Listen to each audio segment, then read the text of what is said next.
Wala kang kwenta bulag na pabigat.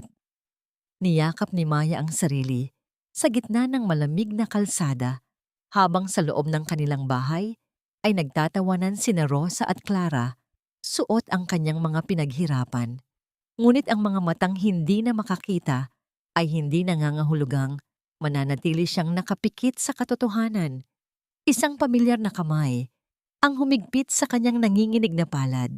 Paano babangon ang isang pusong winasak ng sariling pamilya? Kahit mamatay ka sa pagtatrabaho, kulang pa yan, pambayad sa utang na loob mo sa akin. Ang malupit na boses ni Tia Rosa ay tila isang patalim na humihiwa sa malamig na hangin ng madaling araw. Sa isang sulok ng lumang kusina, tahimik na nakatayo si Maya. Ang kanyang mga kamay na puno ng kalyo at hiwa ay maingat na nagmamasa ng harina at asukal. Gumagawa siya ng cake para sa kaarawan ng babaeng kakakuha lamang ng huling sentimo ng kanyang sahod. Nilulunok niya ang bawat mapait na salita, kasabay ng pagpigil sa mga luhang nagbabadyang tumulo. Ang tanging niyang kaligayahan sa mga oras na yon ay ang isiping na itago niya ang lumang relo ng kanyang yumaong ama sa malalim na bulsa ng kanyang palda. Iyon na lamang ang natitirang alaala ng lalaking tunay na nagmahal sa kanya. Ngunit ang munting kapayapaang yon ay mabilis na naglaho. Ano yan? Isang matinis na boses ang sumira sa natitirang katahimikan. Lumapit si Clara at walang pasabing hinablot ang gintong relo mula sa bulsa ni Maya. Nagliliyab ang mga mata ng magkapatid sa panibagong kayamanan na maaari nilang ipagbili. Nagmakaawa si Maya, pilit na inaabot ang tanging alaala ng kanyang tatay. Akin na yan, Clara. Parang awa mo na. Iyan na lang ang iniwan ni tatay sa akin. Ngunit ang pakiusap niya ay sinuklian lamang ng isang nakakainsultong ngiti. Sa pag-aagawan nila, ang mahinang katawan ni Maya ay naging dehado. Lumapit si Tia Rosa hindi upang umawat, kundi upang protektahan ang kanyang paboritong anak. Isang malakas na tulak ang pinakawalan nito laban sa nakayukong si Maya. Nawalan ng balanse ang dalaga. Ang kanyang ulo ay bumulusok at tumama sa matigas na gilid ng mesang bato. Isang matinding kirot ang gumuhit sa kanyang bungo na tila pumupunit sa kanyang kamalayan. Ramdam niya ang init ng likidong dahan-dahang umaagos mula sa kanyang sentido patungo sa kanyang pisngi. Namimilipit sa sakit at nahihilo, nagmakaawa si Maya na dalhin siya sa ospital. Sumandal siya sa semento, nanginginig ang buong katawan habang nakahawak sa kanyang nagdurugong ulo. Ngunit sa halip na awa, isang malamig na tingin ang iginawa ni Rosa. Huwag kang maarte, gasgas lang yan. Sayang ang pera. Wala akong ipangbabayad sa doktor para sa kadesperadahan mo. Hinila ni Rosa si Clara papalabas ng kusina, dala ang relo na parang mga nagwaging magnanakaw. Ang mabigat na pintong kahoy ay isinara nila ng mabilis at ikiniling ang kandado mula sa labas. Iniwan nilang nakakulong ang isang taong kailangan ng tulong. Naiwan si Maya sa gitna ng malamig at madilim na silid. Ang pananakit ng kanyang ulo ay unti-unting lumalala, subalit ang kanyang mga kamay ay kusang gumalaw patungo sa mesa. Kinuha niya ang isang malinis na plastik upang takpan ang minamasang harina. Natatakot siyang malagyan ng alikabok ang cake na inilalaan niya para sa babaeng nagkulong sa kanya. Isang kabutihang nakaugalian na kahit ang pinakamatinding sakit ay hindi kayang burahin sa kanyang pagkatao. Sa labas ng bakuran, isang matangkad na figura ng lalaki ang nakatayo sa tabi ng kanyang bisikleta. Hawak ni Anton ang isang maliit na balot ng mainit na tinapay, nagdadalawang isip kung kakatok ba o hindi sa ganitong kaagang oras upang makita ang babaeng laging nagpapangiti sa kanya. Walang kaalam-alam ang binata sa trahedyang nagaganap ilang metro lamang mula sa kanyang kinatatayuan. Sa loob ng kusina, unti-unting kumakapal ang anino.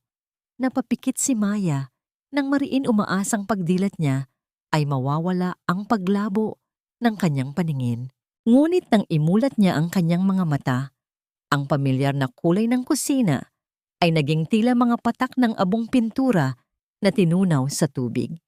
Isang nakakapasong takot ang gumapang sa kanyang dibdib nang mapagtanto niyang ang dilim na nakabalot sa kanya ay hindi dahil sa kawalan ng ilaw, kundi mula sa mismong mga mata niya.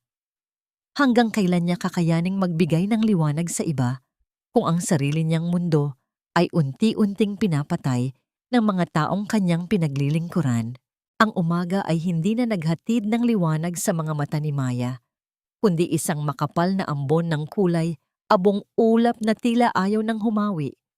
Sa kabila ng hapdi sa kanyang sentido at ang panginginig ng kanyang mga kamay, pilit siyang bumangon upang simulan ang mga gawaing bahay. Ang bawat hakbang niya ay tila paglalakad sa ilalim ng dagat, mabigat at malabo. Habang hinahawakan niya ang isang platong seramika, ang kanyang mga daliri ay nawalan ng lakas. Ang tunog ng pagkabasag ng pinggan sa semento ay umalingaw-ngaw sa buong kusina, isang matinis na paalala ng kanyang unti-unting nawawalang kakayahan. Ano ba Maya ang aga-aga? Ang tanga-tanga mo talaga. Napakawalang kwenta mong bata, kapati plato, hindi mo mahawakan ng maayos.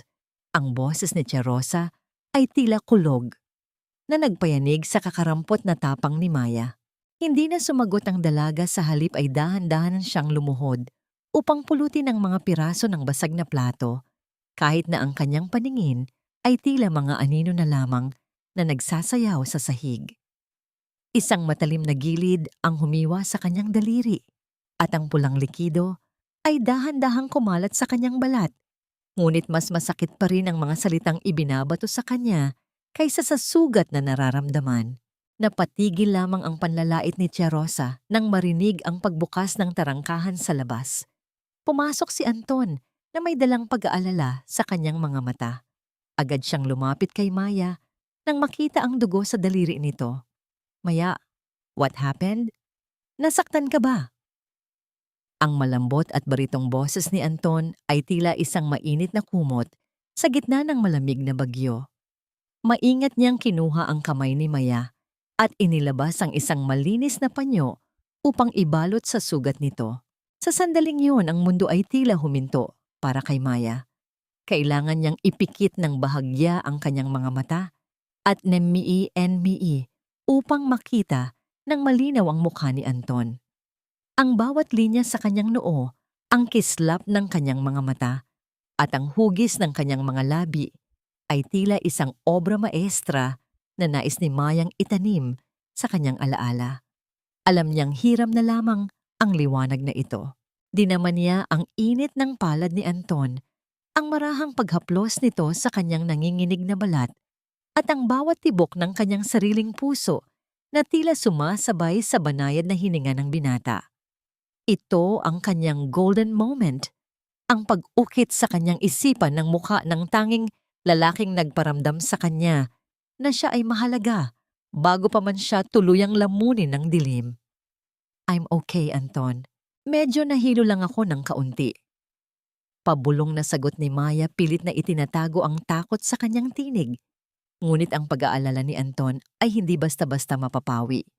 You need to rest, Maya. Huwag mo nang pilitin ang sarili mo. Let me help you. Nang makaalis si Anton ay agad na nagtungo si Maya sa maliit na trambang pangkalusugan sa bayan Bitbit, ang kakarampot na lakas ng loob. Ang amoy ng gamot at ang puting paligid ay lalong nagpabigat sa kanyang pakiramdam.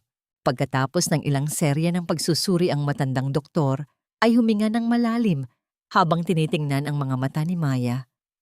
Ija seryoso ang pinsala sa mga ugat ng mata mo dahil sa pagkakaumpog mo. Nagkakaroon ng internal bleeding sa loob. Kung hindi ka maopera sa Maynila sa lalong madaling panahon, baka tuluyan ka ng mabulag. Every day counts, Maya. Ang pahayag ng doktor ay tila isang hatol ng kamatayan para sa mga pangarap ng dalaga. Ang presyo ng operasyon ay katumbas ng ilang taon niyang pagtatrabaho, perang wala siya dahil lahat ay kinukuha ni Tia Rosa. Lumabas si Maya sa klinika na tila isang anino na nawalan ng direksyon.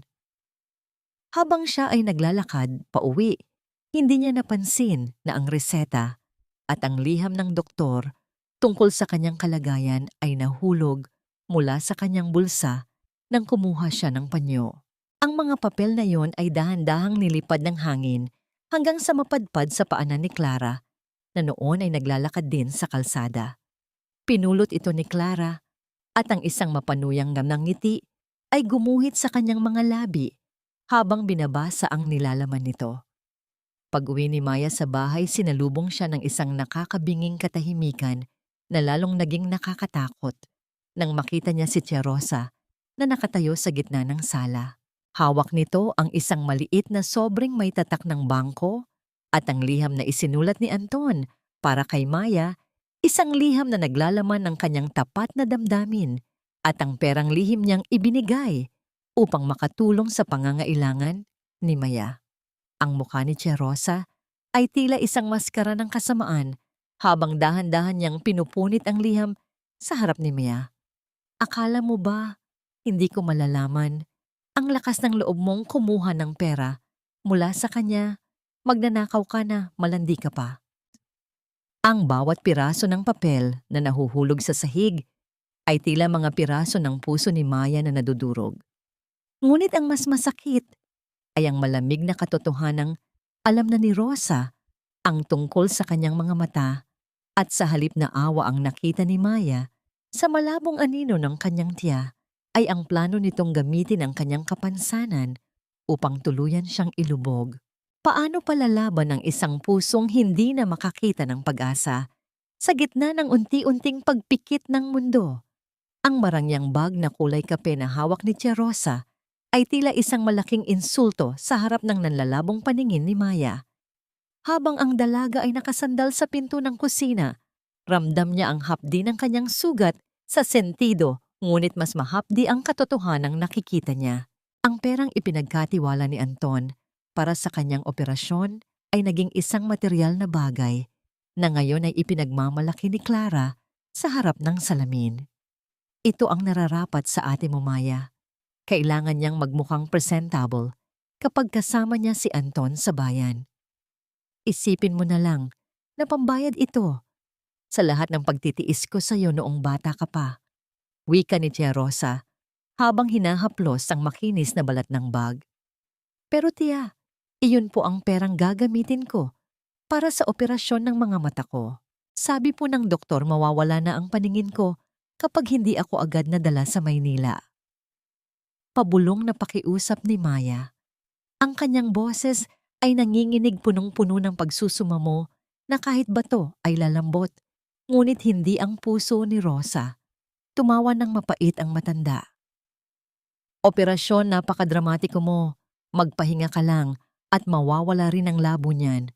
Huwag mong gamitin ang kunwaring sakit mo para pagkaitan ng ate mo ng kaunting kaligayahan. Hindi nagtapos doon ang paghihirap ni Maya. Sa labas ng kanilang bakuran, ang mga bulong ng mga kapitbahay ay tila mga bubuyog na nagdadala ng lason. Ipinagkalat ni Rosa sa buong nayon na si Maya ay isang manggagamit na ginagamit nito ang kanyang kunwaring kapansanan upang perahan ang pamilya ni Anton. Sa tuwing lalabas si Maya upang kumuha ng tubig, nararamdaman niya ang mga mapanghusgang tingin na tila tumutusok sa kanyang balat. Ang bawat bulungan ay sapat na upang durugin ang kanyang natitirang dignidad. Isang hapon ang katahimikan ng kanilang tahanan ay nabasag ng pagdating ng isang itim at makintab na sasakyan. Lumabas mula rito si Doña Elena, ang lola ni Anton, na ang bawat hakbang ay nagpapakita ng awtoridad at yaman. Ang tunog ng kanyang mamahaling sapatos sa semento ay tila isang babala ng paparating na bagyo. Nasaan ang babaeng tinutukoy ng lahat na sumisira sa dangal ng apo ko? Tanong ng matandang babae nang makapasok sa sala. Agad na lumapit si Rosa, nagkukunwaring mabait at biktima rin ng sariling pamangkin. Doña Elena, pasensya na po kayo. Hirap na rin po ako kay Maya. Kahit anong payo ko, sadyang mapilit siyang mapalapit kay Anton. Tiningnan ni Doña Elena si Maya mula ulo hanggang paa. Ang dalaga ay nakatayo sa sulok na kayuko at pilit na itinatago ang panginginig ng kanyang mga tuhod. Huwag mong gamitin ang pagiging kaawa-awa mo para akitin ang apo ko. Narito ang sapat na halaga para layuan mo siya ng tuluyan. Inihagis ng matandang babae ang isang bungkos ng pera. Ang mga papel na lila ay nagliparan sa hangin bago lumapag sa maputik na sahig sa paanan ni Maya. Ang bawat piraso ng papel na bumagsak ay tila sampal sa dangal ng dalaga. Sa kanyang pagnanais na linisin ang kanyang pangalan, sinubukan ni Maya na yumuko upang pulutin ang pera at ibalik ito, ngunit sa sandaling iyon, ang kanyang paningin ay tuluyang nagdilim. Nawalan siya ng balanse at nadulas sa putikan. Ang kanyang katawan ay bumagsak sa matigas na lupa dahilan upang pagtawanan siya ni Clara na nakasandal sa hamba ng pinto. Ang galing mo talagang umarte. Maya pwede ka ng pangpelikula. Ngunit ang tawanan ay napigilan nang pumasok si Anton sa eksena. Mabilis na lumapit ang binata at binuhat ang nanginginig na si Maya mula sa putikan. Lola, what are you doing here? At bakit niyo ginagawa ito sa kanya? Anton, huwag kang magbulag-bulagan. Ang babaeng ito ang sumisira sa atin. Sigaw ni Doña Elena. Hinarap ni Anton ang lahat ang kanyang mga mata ay naglalaban sa pagitan ng galit sa kanyang pamilya at matinding habag kay Maya. Ngunit si Maya, habang nakasandal sa matikas na dibdib ni Anton, ay wala nang marinig kundi ang sariling hininga. Ramdam niya ang init ng mga bisig ni Anton, ang bango ng pabango nito na nagbibigay sa kanya ng sandaling ginhawa, ngunit kasabay nito ay ang malupit na katotohanan. Pagkatapos ng kaguluhan, nakatanggap si Maya ng isang mensahe sa kanyang lumang cellphone. Gamit ang huling lakas ng kanyang nanlalabong mata, binasa niya ang maikling balita mula sa trambang pangkalusugan. Ang kanyang schedule para sa operasyon ay formal ng kinansela dahil sa kawalan ng deposito. Ang perang galing kay Anton na sana ay magliligtas sa kanyang paningin ay opisyal ng naging bag at sapatos ni Clara. Napatingin si Maya sa bintana, kung saan ang huling sinag ng araw ay dahan-dahang naglalaho. Alam niya sa kanyang puso na ang kanyang presensya sa buhay ni Anton ay nagdadala lamang ng hidwaan sa pamilya nito. Kung mananatili siya, hindi lamang paningin ang mawawala sa kanya, kundi pati na rin ang kinabukasan ng lalaking pinakamamahal niya. Isang masakit na desisyon ang dahan-dahang nabubuo sa kanyang isipan, isang sakripisyong maglalayo sa kanya sa liwanag upang protektahan ang taong naging araw sa kanyang madilim na mundo. Paano mo pipiliing lumayo kung ang bawat hakbang paalis ay nangangahulugang paglalakad patungo sa walang hanggang kadiliman? Ang dalampasigan ng ilog ay balot ng malamig na hamog, isang piping saksi sa mga pangarap na binuo ni Maya at Anton sa ilalim ng sikat ng araw. Ngunit sa hapon na ito, ang langit ay kulay ube at abo, tila nagbababala ng isang unos na hindi lamang sa kalikasan magmumula, kundi sa mismong kaibuturan ng puso ni Maya. Ang bawat hakbang ng dalaga patungo sa kanilang tagpuan ay puno ng bigat, hindi lamang dahil sa pambubugbog ng tadhana, kundi dahil sa hapdi ng kanyang mga mata na tila may mga munting karayom na tumutusok sa bawat pagkurap. Ang kanyang paningin ay tulad na lamang ng isang lumang litrato na nabasa ng ulan malabo-burado at unti-unti nang nilalamon ng puti at itim na anino. Naririnig niya ang marahang pagaspas ng tubig sa mga bato at ang pamilyar na yabag ng mga sapatos ni Anton na papalapit. Kahit hindi na niya malinaw na maaninag ang mukha ng binata, kilala ng kanyang puso ang bawat galaw nito. Sa mga sandaling iyon, ang tanging nais ni Maya ay tumakbo sa mga bisig ni Anton at magsumbong, sabihing natatakot siya sa dumarating na dilim. Ngunit ang alaala ng mga mapanghamak na salita ni Doña Elena at ang pagpunit ni Tia Rosa sa kanyang kinabukasan ay nagsilbing pader na humaharang sa kanyang kagustuhan.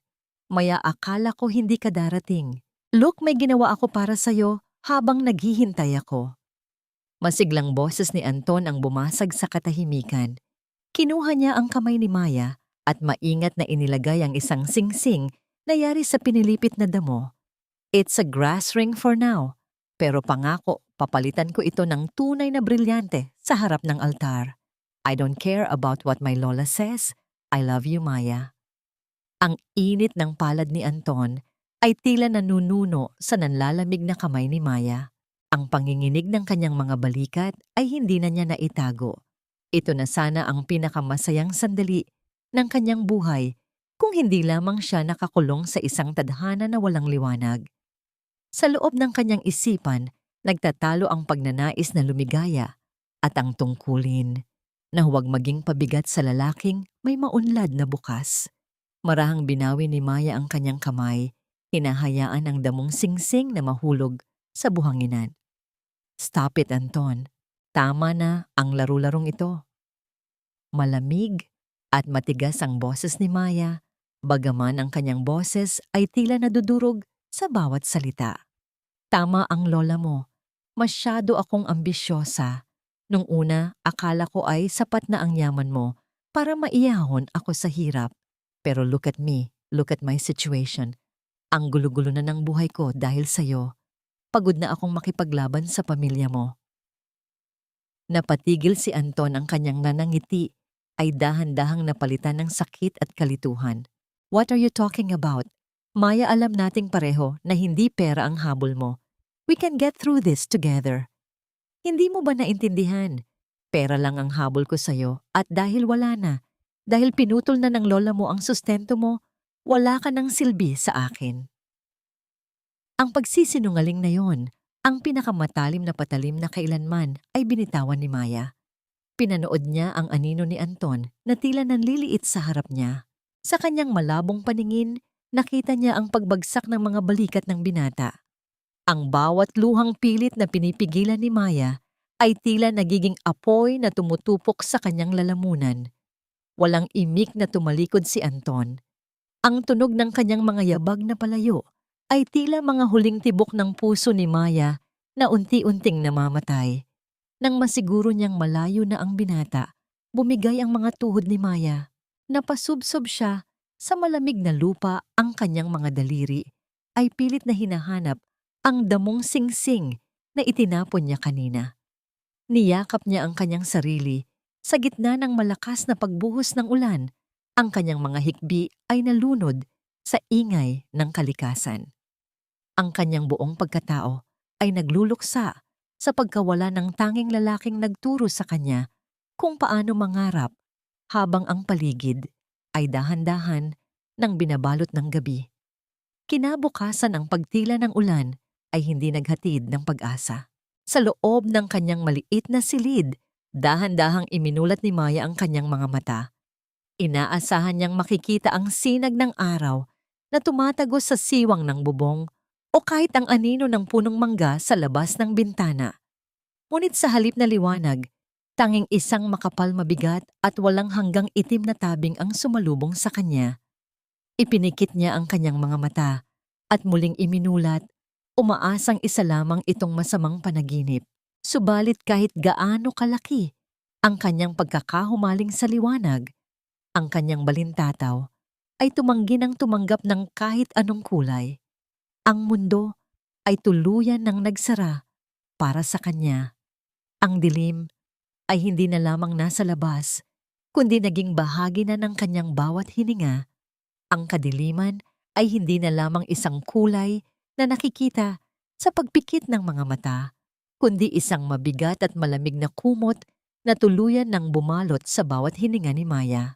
Sa loob ng kanyang maliit na silid, sinubukan niyang abutin ang baso ng tubig sa ibabaw ng munting side table, ngunit ang kanyang mga daliri ay tanging mahalumigmig na hangin lamang ang nasasalat. Isang malakas na tunog ng pagkabasag ng bubog ang bumasag sa katahimikan ng silid nang masagi ng kanyang siko ang plorera. Ang mga piraso ng kristal ay kumalat sa sahig, tila mga munting patalim na naghihintay na sumugat sa kanyang mga paa.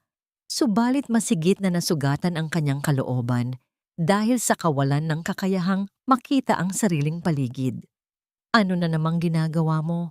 Maya wala ka na ngang silbi, naninira ka pa ng gamit. Ang boses ni Tia Rosa ay tila isang hagupit ng latigo na pumasok sa silid. Nang makita nito ang kalagayan ni Maya na nakaupo sa sahig at pilit na kinakapa ang mga basag na piraso, hindi awa kundi pandidiri ang gumuhit sa mukha ng matanda. Napagtanto ni Rosa na ang dalagang dati ay pinagmumulan ng kanyang yaman at lakas sa pagtatrabaho ay isa na ngayong pabigat na kailangang pakainin nang walang kapalit. Si Clara naman ay abala sa pag-aayos ng kanyang mga gamit sa kabilang silid, suot ang mga bagong damit na binili gamit ang perang ninakaw nila mula sa kinabukasan ni Maya. Mami, aalis na ako, bukas papuntang Maynila. Hahanapin ko si Anton at sasabihin ko sa kanyang iniwan na siya ni Maya dahil may nahanap na itong mas mayaman. For sure, he will look for someone to comfort him at ako ang gagawa niyan. Wika ni Clara na may himig ng pagmamayabang. Lumingon siya kay Maya na nasa sahig at nagpakawala ng isang nakakaasar na tawa. Poor Maya, hindi mo man lang makikita kung paano ko aagawin ang lahat ng sayo. You are just a blind, broken doll now. Ang gabing iyon ay naging saksi sa pinakamalupit na anyo ng pagtatraidor. Sa labas ng bahay ang langit ay tila nakikiramay sa pighati ni Maya. Ang malakas na bugso ng hangin ay nagpapayanig sa mga bintana at ang sunod-sunod na pagbagsak ng ulan sa bubong ay tila mga luhang hindi na matuyo-tuyo. Biglang binuksan ni Rosa ang pinto ng silid ni Maya at walang pasabing hinila ang dalaga mula sa kanyang kinauupuan. Wala akong balak magpakain ng isang bulag na wala namang pakinabang. Simula ngayong gabi, humanap ka ng sarili mong matitirhan. Hindi mo na mababayaran ang utang na loob mo sa akin, kaya lumayas ka na. Sigaw ni Rosa habang kinakaladkad ang nanginginig na si Maya patungo sa pintuan ng bahay. Pilit na kumakapit si Maya sa mga hamba ng pinto, ang kanyang mga kuko ay tila bumabaon sa kahoy sa tindi ng takot. Tia Rosa, parang awa niyo na po. Saan ako pupunta sa ganitong kalagayan? Madilim po ang paligid, wala akong makita. Parang awa niyo na po. Kahit sa kusina lang ako matulog. Pagsusumamo ni Maya na ang boses ay halos mawala na dahil sa matinding pag-iyak. Ngunit ang pusong puno ng kasakiman ay walang puwang para sa awa. Isang malakas na tulak ang pinakawalan ni Rosa, dahilan upang bumagsak si Maya sa putikan ng kanilang bakuran. Isang matinding tunog ng pagsasara ng pinto ang yumanig sa buong paligid, kasabay ng pag-ikot ng kandado na tila formal na nagputol sa ugnayan ni Maya sa tanging tahanang kinilala niya. Nakadapa ang dalaga sa basang lupa. Ang ulan ay malupit na humahampas sa kanyang likuran. Kinapa niya ang paligid, ang kanyang mga kamay ay puno na ng putik at dumi, subalit tanging lamig ng gabi at ang walang hanggang itim na tabing ang kanyang nasasalat. Lumusong si Maya sa baha, bawat hakbang ay puno ng panganib. Hindi niya alam kung nasa kalsada na ba siya o nasa gilid ng bangin. Ang kanyang buong katawan ay nanginginig sa ginaw at ang bawat hikbi niya ay nalulunod sa ingay ng bagyo. Sa gitna ng kanyang paglalakad, sa kadiliman, naramdaman niya ang init ng isang malakas na ilaw na tumatama sa kanyang mukha kahit hindi niya ito makita. Isang matinis na tunog ng pagpreno ng sasakyan ang pumunit sa katahimikan ng gabi. Dahan-dahang huminto ang isang malaking anino sa harap niya. Sa gitna ng takot at kawalang pag-asa, isang katanungan ang bumabalot sa kanyang isipan. Ito na ba ang katapusan ng kanyang pagdurusa o simula lamang ng isang bagong panganib na hindi niya kayang makita?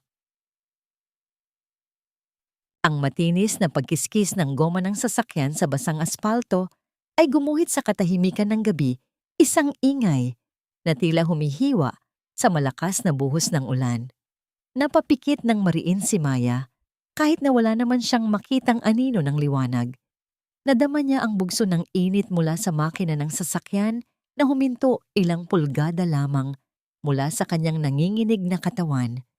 Sa mga sandaling iyon, ang tanging dalangin ni Maya ay ang mabilis na pagwawakas ng kanyang pagdurusa. Inasahan niya ang galit na boses ng isang estranghero o marahil ay ang huling hininga ng kanyang buhay sa ilalim ng gulong.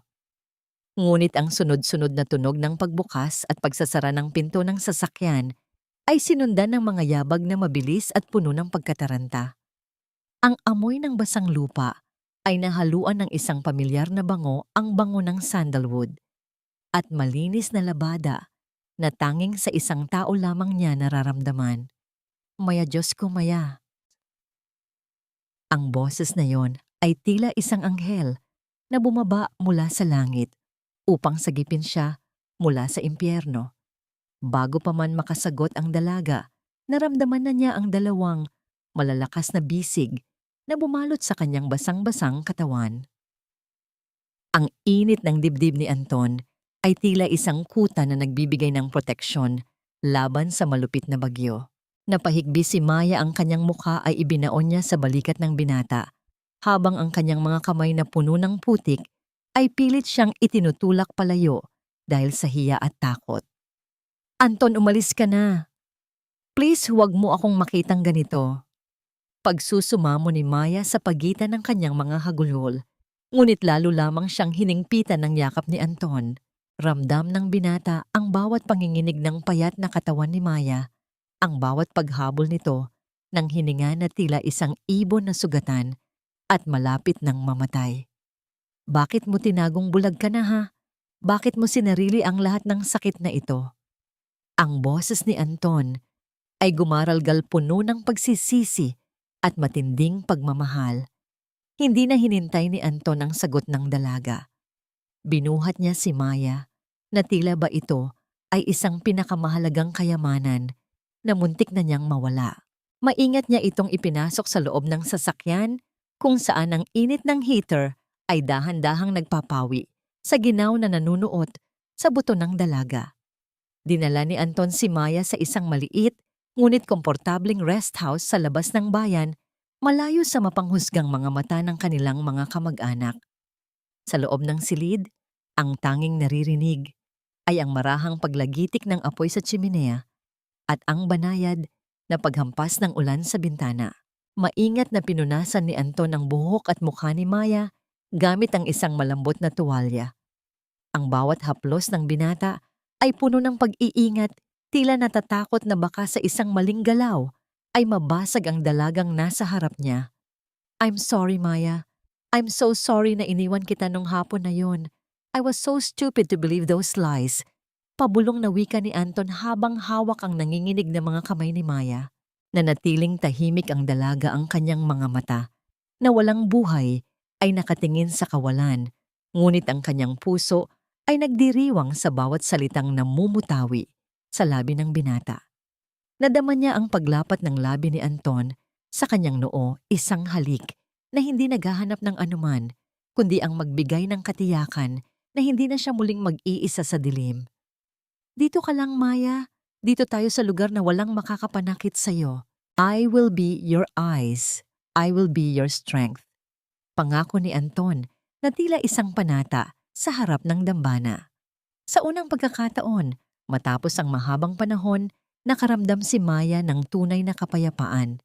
Ang dilim na dati ay kanyang kinatatakutan ay tila naging isang tahimik na kanlungan dahil sa presensya ng lalaking pinakamamahal niya. Ngunit ang katahimikang iyon ay mabilis na naglaho nang sumapit ang kinaumagahan. Ang banayad na tunog ng pagtama ng isang baston sa sahig ay naging hudyat ng pagtatapos ng kanilang panandaliang paraiso. Bumukas ang pinto ng silid at ang malamig na hangin ng awtoridad ay pumasok kasabay ng isang figura na hindi inaasahan ni Maya na makakaharap niya ng ganoon kaaga. Ang tunog ng pagtahip ng puso ni Maya ay tila lalong bumilis nang maulinigan niya ang boses ng matandang babaeng nagmula sa pamilya ng mga makapangyarihan. Anton, akala mo ba ay maitatago mo ang kahihiyang ito sa akin habang buhay? Ang boses ni Doña Elena ay tila isang matalim na yelo na bumaon sa katahimikan ng silid. Nakatayo ang matandang babae Sa may hamba ng pinto, ang kanyang mga mata ay nakapako sa kanyang apo na noon ay protektadong nakayakap sa babaeng bulag na nasa ibabaw ng kama. Paano lalabanan ng isang pag-ibig na naghahanap lamang ng kalinga, ang isang puwersang sanay na magmando at sumira ng mga pangarap para sa dangal ng pangalan? Ang bawat pintig ng puso ni Maya ay tila isang mabilis na tambol na naghahabulan sa loob ng kanyang payat na dibdib. Nadarama niya ang tensyon sa hangin, ang bigat ng presensya ng matandang babae na ang tanging layunin ay wasakin ang kakarampot na kapayapaang natagpuan niya sa mga bisig ni Anton. Ang tunog ng dulo ng baston na tumatama sa sahig ay nagsisilbing bawat hakbang ng isang hatol na hindi niya kayang takasan, isang mabigat na paalala na ang mundo ng karangyaan ay walang puwang para sa isang tulad niya. Anton, look at yourself. You are throwing away everything, your name, your future, your family, para sa isang babaeng hindi ka man lang kayang tingnan sa mga mata. Ang boses ni Doña Elena ay tila isang matalim na yelo na humihiwa sa katahimikan ng silid. Huminga ng malalim si Anton. Hindi siya kumilos mula sa pagkakatayo sa harap ni Maya, tila isang matibay na kuta na handang sumalo ng anumang bala. Ang kanyang tindig ay nagpapakita ng isang determinasyong hindi kayang buwagin ng kahit anong banta. Lola, my eyes are wide open now. Nakita ko na ang katotohanan. Nakita ko kung paano niyo siya trinato, kung paano siya ninakawan ng pagkakataong makakita muli dahil sa kasakiman ng ibang tao. If this family means pagiging heartless, then I don't want to be a part of it. Isang masakit na buntong hininga ang pinakawalan ni Doña Elena. Ang kanyang mga mata ay naniningkit sa galit at pait. Hindi makapaniwalang ang kanyang paboritong apo ay handang talikuran ang lahat para sa isang hamak na bulag. Then so be it. Starting today, you are no longer a part of this family. I will freeze all your accounts. Mawawala sa iyo ang lahat, Anton. Let's see kung hanggang kailan ka mapapakain ng pag-ibig na yan habang bulag ang babaeng pinili mo. Hindi nagbago ang ekspresyon ni Anton. Sa kabila ng matitinding salita ng kanyang lola, ang tanging inaalala niya ay ang malamig na simoy ng hangin na pumapasok mula sa nakabukas na pinto. Maingat siyang gumalaw ginagamit ang kanyang sariling katawan upang harangan ang hangin para hindi direktang tumama kay Maya na nanginginig sa ilalim ng kumot. Ito ang kanyang munting panata, ang maging proteksyon sa bawat aspeto ng buhay ng dalaga, kahit na ang kapalit nito ay ang sarili niyang ginhawa. Pag-alis ng matandang donya, ang tanging naiwan ay ang mabigat na katahimikan at ang malakas na pagtama ng pinto sa hamba na tila formal na naghihiwalay sa kanila sa mundo ng karangyaan. Naramdaman ni Maya ang pag-upo ni Anton. Sa tabi niya ang bigat ng kanyang bigo, ngunit matapang na paghinga. Anton, please, go back to them. Huwag mong gawin ito para sa akin. I am just a burden now. Pabulong na wika ni Maya, ang kanyang boses ay tila isang tuyong dahon na hinahangin punong-puno ng pag-aalinlangan at sakit. Ngunit ang sagot ni Anton ay isang mahigpit na hawak sa kanyang palad, isang haplos na nagdadala ng init sa kanyang nanlalamig na katawan. Maya, listen to me. Wala na akong pakialam sa yaman nila. I have my own factory, I have my own savings. Kakayanin natin ito. Naniniwala ako na ang bawat sakripisyo ay may katapat na biyaya. Subalit ang mga salitang iyon ay tila isang panaginip na mabilis na magigising sa malupit na katotohanan. Pagkalipas ng ilang oras, ang pag-ilaw ng cellphone ni Anton sa ibabaw ng mesa ay naging hudyat ng bagong panganib. Isang tawag mula sa kanyang manager sa pabrika ang nagpabago sa timpla ng kanyang mukha. Ang kaba sa kanyang dibdib ay muling nagising. Sir, biglaan pong kinansela ng lahat ng ating major clients ang kanilang mga orders. May kumakalat na balitang may problema raw ang ating supply chain. Sir, mukhang may nananabutahe sa atin. Mawawalan tayo ng puhunan sa loob lang ng 1 linggo kung hindi ito maayos. Napahigpit ang hawak ni Anton sa telepono hanggang sa mamuti ang kanyang mga kasukasuan. Alam niya kung sino ang may kakayahang gumawa nito. Sa loob lamang ng isang saglit ang kapangyarihan ng kanyang pamilya ay tila isang galamay na handang sumakal sa kanya hanggang sa sumuko siya. Lumingon siya kay Maya na noon ay inosenteng kinakapa ang kanyang mukha. Sinusubukang hanapin ang kanyang ngiti sa pamamagitan ng paghipo sa kanyang mga labi. Paano niya sasabihin sa dalaga na ang kuta na ipinangako niyang magiging kanlungan nila ay dahan-dahan nang ginigiba ng sarili niyang dugo at laman? Ang sikat ng umaga ay pilit na sumisilip sa siwang ng makapal na kurtina, subalit para kay Maya ang bawat araw ay nananatiling isang mahabang gabi na walang katapusan. Sa gitna ng katahimikan ng rest house, tanging ang marahang paghinga ni Anton ang nagsisilbing musika sa kanyang pandinig. Nadarama ni Maya ang bigat sa hangin, isang uri ng tensyon na hindi kayang itago ng binata sa kabila ng kanyang mga matatamis na salita. Alam ni Maya na ang bawat pagtunog ng telepono ni Anton ay nagdadala ng masamang balita at ang bawat buntong hininga nito ay tanda ng unti-unting pagguho ng kanyang imperyo dahil sa pagpili sa isang tulad niya. Isang gabi, habang iniisip na natutulog na, ang binata sinubukan ni Maya na bumangon at dahan-dahang naglakad patungo sa pintuan. Ang kanyang mga daliri ay marahang humahaplos. Sa dingding, sinusubukan niyang kabisaduhin ang bawat kanto ng silid. Nais niyang umalis. Nais niyang ibalik kay Anton ang buhay na nararapat. Para dito isang buhay na puno ng yaman at walang bahid ng kahihiyan. Subalit sa kanyang pagmamadali ang kanyang paa ay sumabit sa paa ng isang upuan dahilan upang mawalan siya ng balanse. Ang tunog ng pagtama ng kanyang katawan sa sahig ay sinundan ng mabilis na pagbukas ng pinto at ang nagmamadaling mga yabag ni Anton. "Maya, bakit ka bumangon? Nasaktan ka ba?"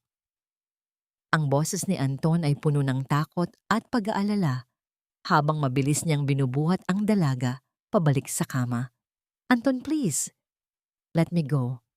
Hindi ko kayang panoorin ka na mawalan ng lahat dahil sa akin. I am just a burden, Anton. Bulag na ako, wala na akong silbi." Pagsusumamo ni Maya habang ang mga luha ay mabilis na umaagos mula sa kanyang mga matang walang liwanag. Sa halip na sumagot, kinuha ni Anton ang mga kamay ni Maya at maingat na inilapat ang mga ito sa kanyang sariling muka. Hinayaan niyang madama ng dalaga ang bawat guhit ng pagod sa kanyang noo, ang talas ng kanyang panga at ang lambot ng kanyang mga labi. "Look at me with your heart, Maya. Hindi ka pabigat. Ikaw ang dahilan kung bakit gusto kong bumangon araw-araw. Kung mawawala ang yaman ko, madali itong bawiin. Pero kung mawawala ka, wala nang matitira sa akin." Ang mga sandaling iyon ay binalot ng isang uri ng katahimikan na tanging tibok ng kanilang mga puso lamang ang naririnig.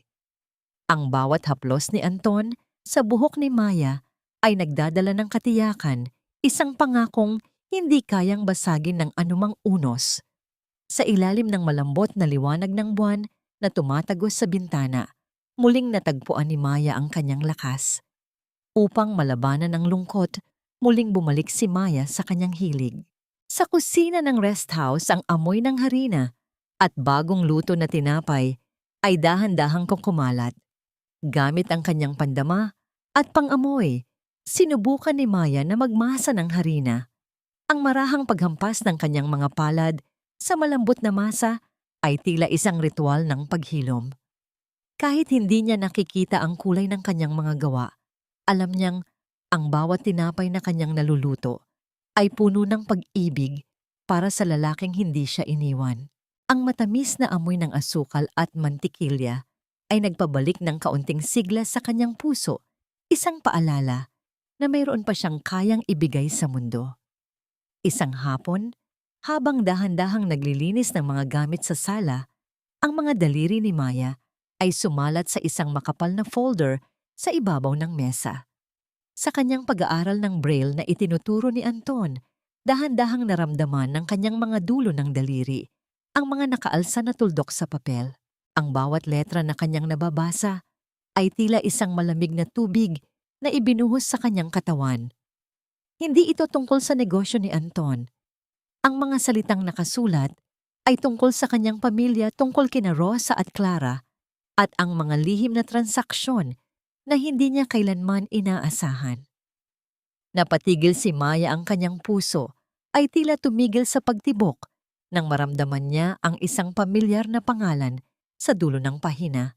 Isang pangalan na matagal nang nakabaon sa kanyang alaala at may kaugnayan sa pagkamatay ng kanyang ama.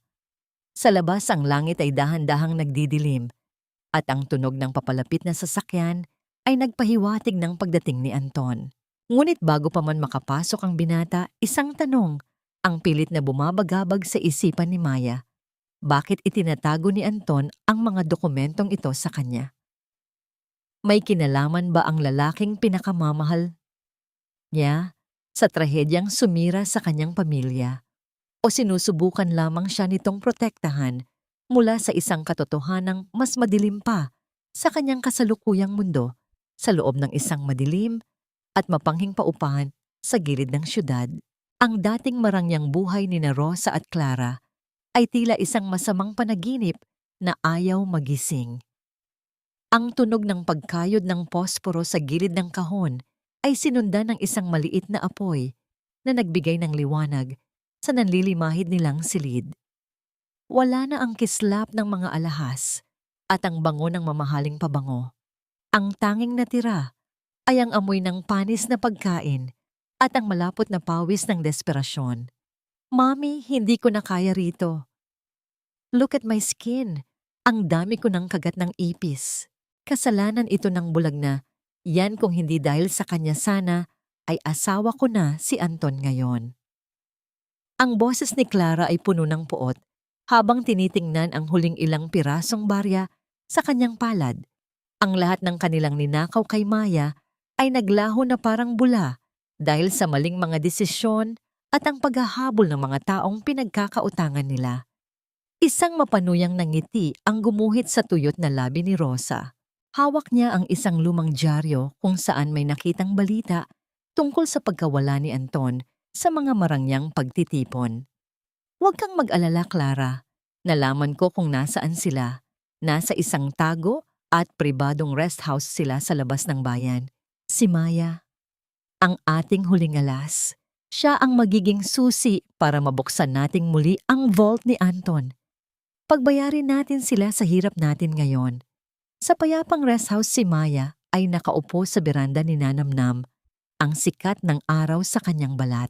Sa kanyang paanan ay ang munting asong si Bantay, isang tuta na ibinigay ni Anton upang maging kasama niya sa tuwing wala ito.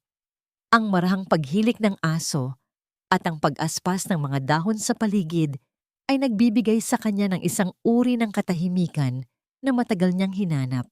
Ngunit ang kapayapaang iyon ay biglang nabasag nang makaramdam siya ng isang kakaibang presensya. Ang tunog ng mga yabag sa damuhan ay hindi pamilyar. Hindi ito ang mabigat at siguradong hakbang ni Anton na laging may kasamang bango ng sandalwood. Ang amoy na dahan-dahang lumalapit ay amoy ng matapang na usok ng sigarilyo at isang uri ng murang pabango na nagpabalik sa kanya sa mga madidilim na alaala sa kanilang lumang bahay. Anak, Maya, sa wakas nahanap din kita. Ang boses ni Rosa ay tila isang laso na dahan-dahang pumasok sa pandinig ni Maya. Naramdaman ng dalaga ang biglang panlalamig ng kanyang mga kamay. Ang bawat salita ni Rosa ay puno ng pekeng pagsisisi, may kasamang mga hikbi na alam ni Mayang walang katotohanan. Patawarin mo kami, anak. Hirap na kami ni Clara. Naisipan naming hanapin ka para humingi ng tawad at para ibalik ka sa amin. Miss na miss ka na namin. Dahan-dahang tumayo si Maya, ang kanyang mga kamay ay nanginginig habang pilit na kinakapa ang sandalan ng upuan. Umalis na kayo. Please, umalis na kayo. Huwag niyo na akong guluhin. Naramdaman ni Rosa na hindi natatalab ang kanyang drama. Ang kanyang boses ay biglang nagbago, naging matigas at puno ng banta. Huwag kang maarte, Maya. Akala mo ba ay hahayaan lang naming magpakasasa ka rito habang kami ay nagugutom? Sumama ka sa amin kung ayaw mong masaktan. At ang lalaking yun, sisiguraduhin kong babayaran niya ang lahat ng utang namin. Sa gitna ng tensyon si Bantay ay tumayo at naglabas ng isang matapang na babala mula sa kanyang lalamunan. Ang maliit na aso ay pumuwesto sa harap ni Maya. Ipinapakita ang kanyang mga ngipin at tila handang itaya ang buhay para sa kanyang amo. Ito ang golden moment ni Maya. Sa kabila ng kanyang kadiliman, nakatagpo siya ng isang nilalang na walang ibang hangad kundi ang protektahan siya ng walang hinihintay na kapalit. Nairita si Rosa at sinubukang sipain ng aso, ngunit mabilis na humarang si Maya. Huwag niyo siyang sasaktan. Sa sandaling iyon, hinablot ni Rosa ang braso ni Maya nang may matinding puwersa. Ang marahas na pagkakahawak ay nag-iwan ng hapdi sa balat ng dalaga. Sinimulan siyang kaladkad ni Rosa patungo sa labas ng bakuran kung saan naghihintay ang isang luma at karag-karag na sasakyan. Ngunit ang tunog ng mabilis na pag-ikot ng mga gulong sa graba ay naghatid ng isang bagong hudyat. Isang sasakyan ang biglang huminto sa harap ng gate, naglalabas ng alikabok sa paligid. Ang pagbukas ng pinto ay sinundan ng mabibigat at galit na mga yabag. Pumasok si Anton sa bakuran, ang kanyang mga mata ay naglalaboy ng matinding galit nang makita ang kalagayan ni Maya. Ang kanyang panga ay mahigpit na nakakuyom at ang kanyang mga kamao ay tila handang sumabog sa anumang saglit. Bitawan mo siya. Ang sigaw ni Anton ay tila isang kulog na nagpatigil sa mundo. Napabitaw si Rosa sa gulat, ngunit ang isang masamang ngingiti ay muling gumuhit sa kanyang labi nang makitang mag-isa lang ang binata. Habang si Clara naman ay lalong lumapit sa isang lihim na lugar, tila may tinatawag sa kanyang telepono habang nakatingin sa direksyon ng kalsada kung saan matatagpuan ang bahay ng lola ni Anton. Paano maililigtas ni Anton si Maya kung ang kaaway ay hindi lamang ang mga taong nasa harap niya, kundi ang mismong mga lihim na pilit niyang itinago upang huwag masaktan ang dalaga? Ang bawat salitang binitiwan ni Anton ay tila isang hatol na walang hanggan, habang ang kanyang mga mata ay nagniningas sa galit na hindi kayang pawiin ng anumang pagdadahilan. Matikas siyang nakatayo sa pagitan ni Rosa at Maya, tila isang kuta na handang gumuho bago pa man may makasaling sa babaeng kanyang iniibig. Ang kanyang boses, bagaman mahinahon, ay nagtataglay ng talim na nagpatikom sa bibig ni Rosa.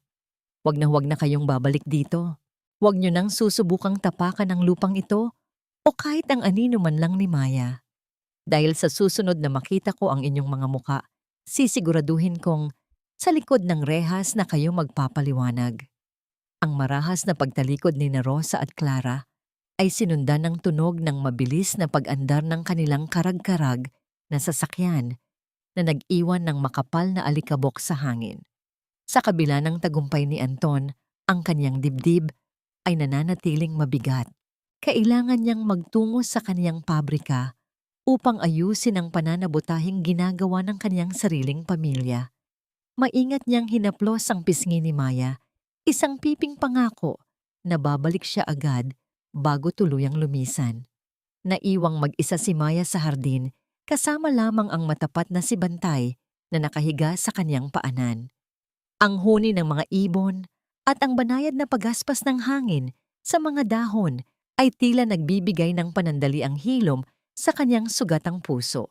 Ngunit ang katahimikang ito ay nabasag nang marinig niya ang tunog ng mabagal na hakbang sa damuhan. Hindi ito ang mabigat na yabag ni Anton, kundi ang marahang pagkaladkad ng mga paa ng isang matandang tila nahihirapan sa paglalakad. Ija, maaari bang makahingi ng kaunting tubig? Napakalayo na ng aking nilakad at tila nanghihina ang aking katawan. Ang boses ay pabulong at gumaralgal, tila isang matandang naghihikahos sa gutom at pagod. Hindi alam ni Maya na ang babaeng nasa kaniyang harap ay walang iba kundi si Doña Elena na nagbalat kayo bilang isang mahirap na matanda upang subukin ang kaniyang tunay na pagkatao. Sa kabila ng kaniyang kadiliman, hindi nag-atubili si Maya. Dahan-dahan siyang tumayo, ang kaniyang mga kamay ay maingat na kinakapa ang sandalan ng upuan upang gabayan ang kaniyang bawat kilos. Opo, Lola. Halina po kayo. Maupo po muna kayo rito, sa lilim. Malambot na wika ni Maya habang inaalalayan ang matanda patungo sa kaniyang sariling upuan. Pumasok siya sa loob ng bahay at lumabas na may dalang isang baso ng malamig na tubig at ang huling piraso ng tinapay na kaniyang niluto kaninang umaga. Habang umiinom ang matanda, napansin ni Maya ang panginginig ng mga kamay nito. Hindi nag-isip ng 2 beses ang dalaga. Hinubad niya ang kaniyang sariling suot na sweater at maingat na ipinatong sa mga balikat ng matanda. Suotin niyo po ito, Lola. Malamig po ang simoy ng hangin dito sa bundok. Baka po kayo ay sipunin. Napatitig si Doña Elena kay Maya. Ang kaniyang mapanghusgang mga mata ay dahan-dahang napalitan ng pagkamangha. Nakikita niya ang isang babaeng bulag, walang yaman at kamakailan lamang ay inapi ng mundo. Subalit meron itong busilak na pusong handang magbigay kahit sa gitna ng sariling kakulangan. Bakit mo ito ginagawa sa isang estranghero? Ija, hindi ba't marami ka ring pinagdadaanan? Tanong ng Donya sa kanyang nagbabagong tinig. Ngumiti si Maya, isang nangiting tila nagdadala ng liwanag sa kanyang madilim na mundo. Ang sabi po ng tatay ko, ang kabutihan ay hindi nababawasan kapag ibinabahagi, lalo na po sa mga mas nangangailangan. At isa pa po, pinagdarasal ko rin po lagi ang kalusugan ng lola ng mahal ko. Kahit po masakit ang kanyang mga sinabi sa akin, nauunawaan ko po siya. Mahal niya lang po ang apo niya. Sana po ay gumaling na ang kaniyang kalooban at maging masaya na rin siya. Sa sandaling iyon, ang matitigas na kuta sa puso ni Doña Elena ay tuluyang gumuho.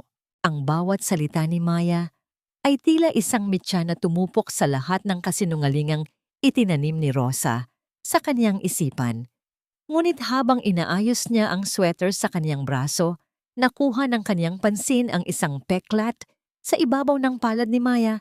Isang peklat na may kakaibang hugis, tila isang munting bituin. Ang mga mata ni Doña Elena ay biglang napuno ng luha. Ang kaniyang mga daliri ay nanginginig na hinaplos ang peklat na yon, habang ang kaniyang gunita ay bumalik sa isang gabi. Maraming taon na ang nakalilipas sa isang sanggol na nawala sa kaniyang pamilya. Bakit ang peklat na ito ay eksaktong katulad ng tanda ng dugong nawala sa kaniyang lahi? Ang kaniyang paghikbi ay hindi na niya napigilan dahilan upang mag-alala si Maya. Samantala, sa isang madilim na sulok ng bayan, sina Rosa at Clara ay kasalukuyang kinokorner ng 3 lalaking may nakakatakot na anyo. Ang tunog ng pagsuntok ng kamao sa palad ng isa sa mga lalaki ay nagpadinig ng panganib. Wala kaming pera, pero alam namin kung nasaan ang ginto ni Anton. Sigaw ni Rosa sa tindi ng takot. Ang babaeng bulag, si Maya. Kunin niyo siya at siguradong ibibigay ni Anton ang lahat ng gusto niyo para lang makuha siya ulit.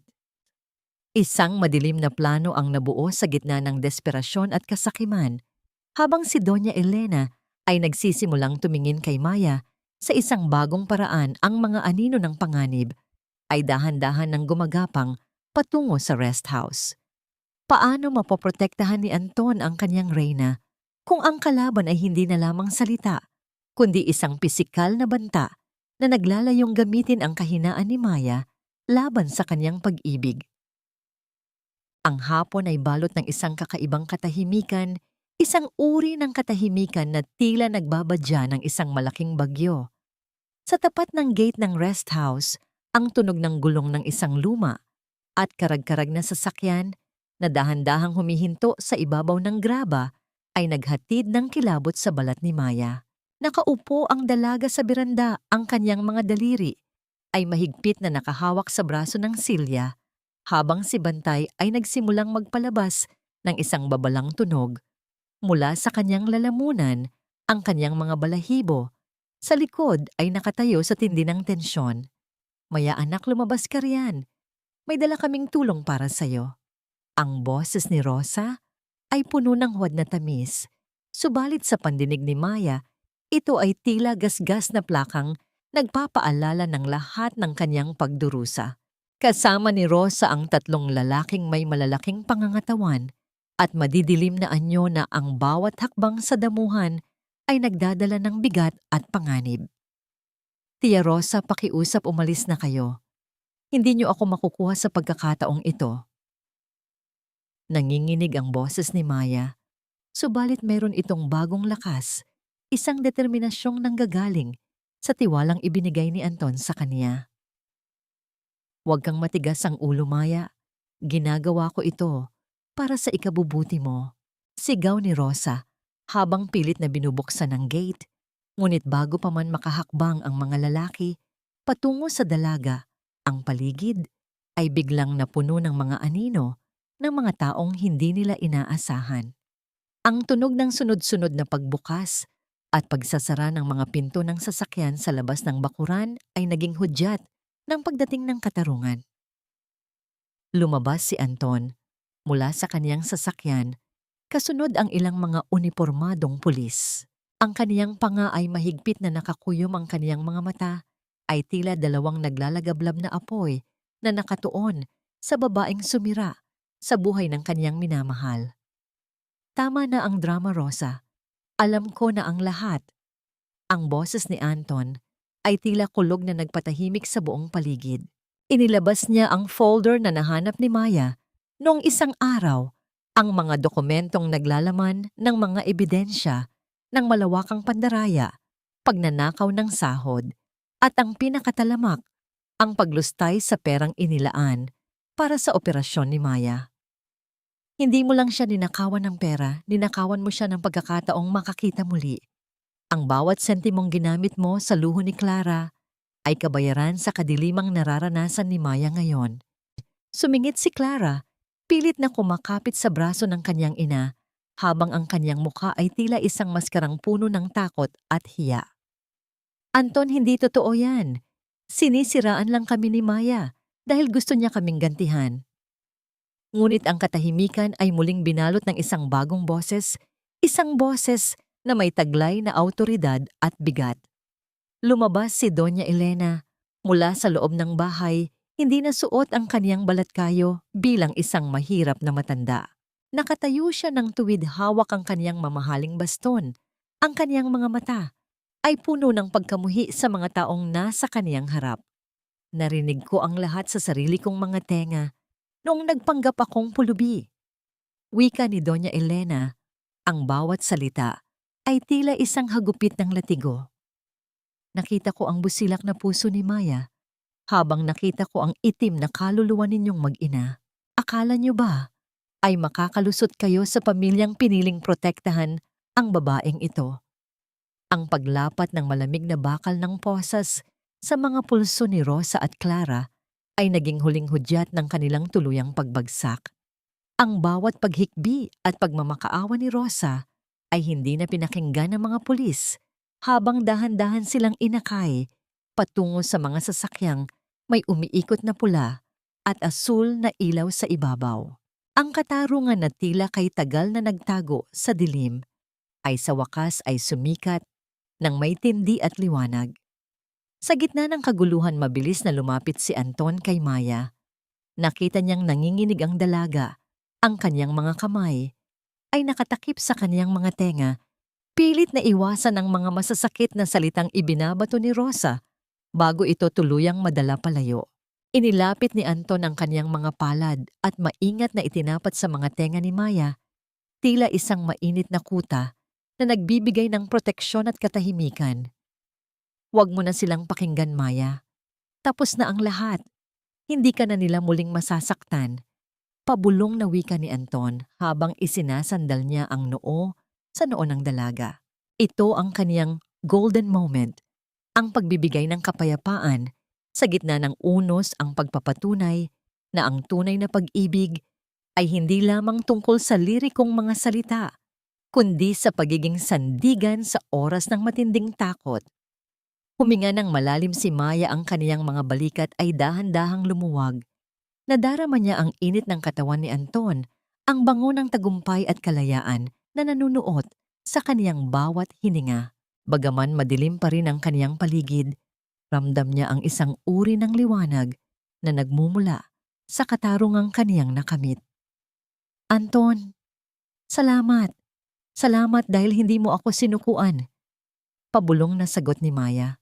Ngunit bago pa man sila tuluyang makahinga, nang maluwag lumapit si Doña Elena at hinawakan ng kabilang kamay ni Maya. Ang kaniyang boses ay malambot na ngayon, puno ng pagsisisi at isang uri ng pangakong hindi pa nabibitawan. Ija, hindi pa dito nagtatapos ang lahat. Mayroon akong isang sorpresang magpapabago sa mundo mo. Inilabas ng Donya ang isang kulay puting sobre mula sa kaniyang bulsa, isang sobre na may tatak ng pinakamalaking ospital sa Maynila.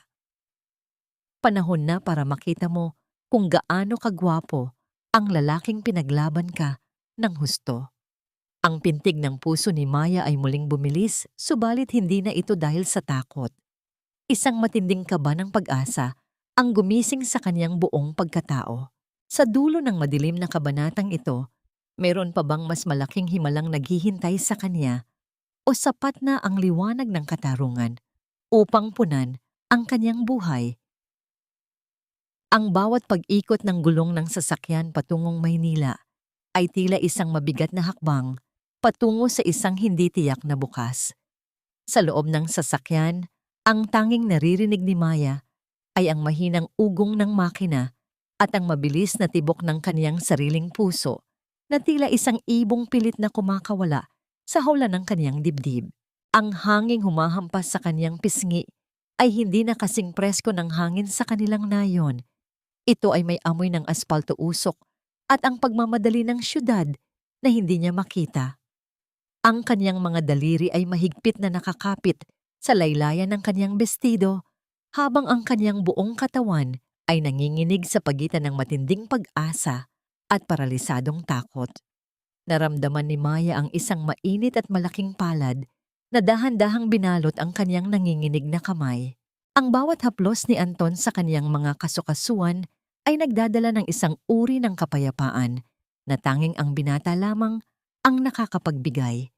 Sa gitna ng kaniyang walang hanggang gabi, ang presensya ni Anton ang nagsisilbing kaisa-isang bituin na nagbibigay ng direksyon.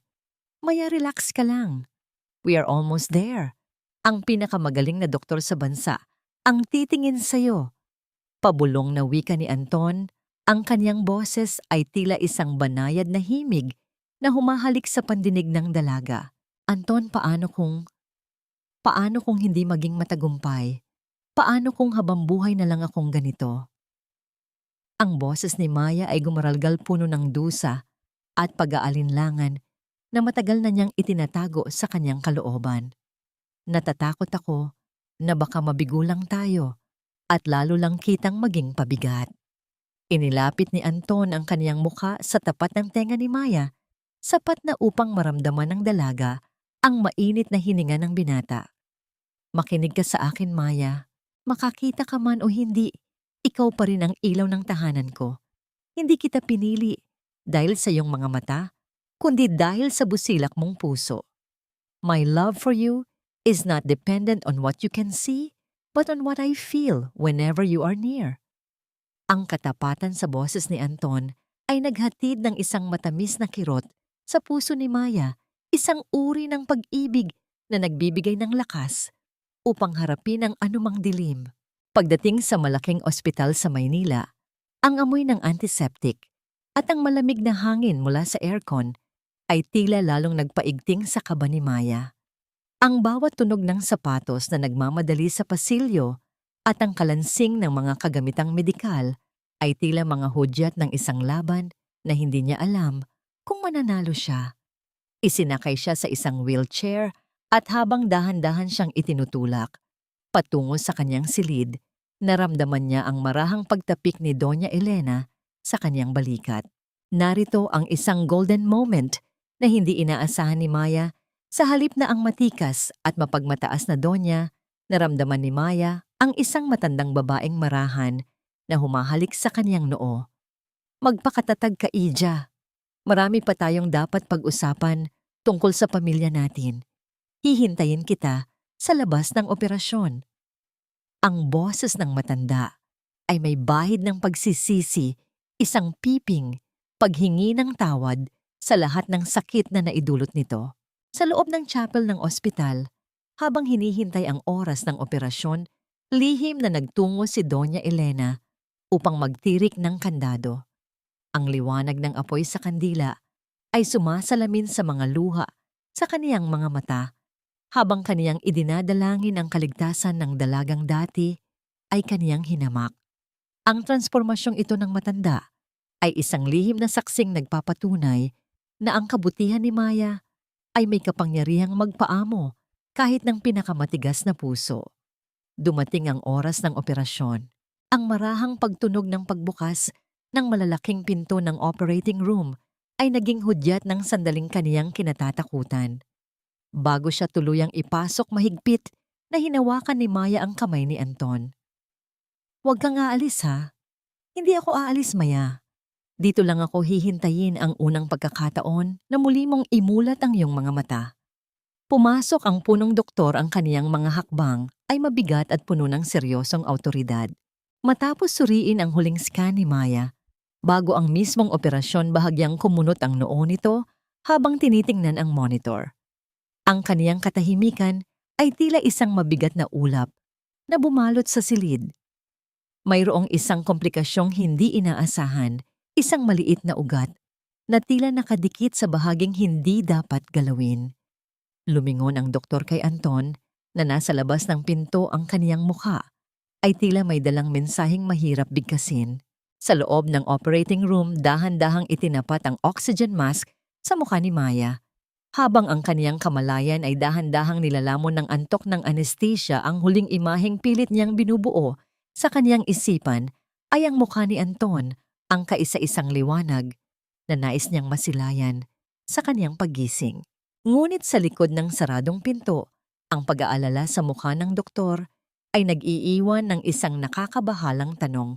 Ang operasyon ba na ito ang magiging susi sa liwanag o ang magiging mitya ng isang mas matinding panganib na hindi pa nila napaghahandaan? Isang linggo ang lumipas na tila isang buong habambuhay ng paghihintay sa loob ng puting silid ng ospital. Ang bawat sandali ay binalot ng amoy ng gamot at ang mabigat na katahimikang tanging ang mahinang tunog ng mga kagamitang medikal ang bumabasag. Para kay Maya, ang mundong kaniyang ginagalawan ay nananatiling isang malawak na dagat ng kadiliman.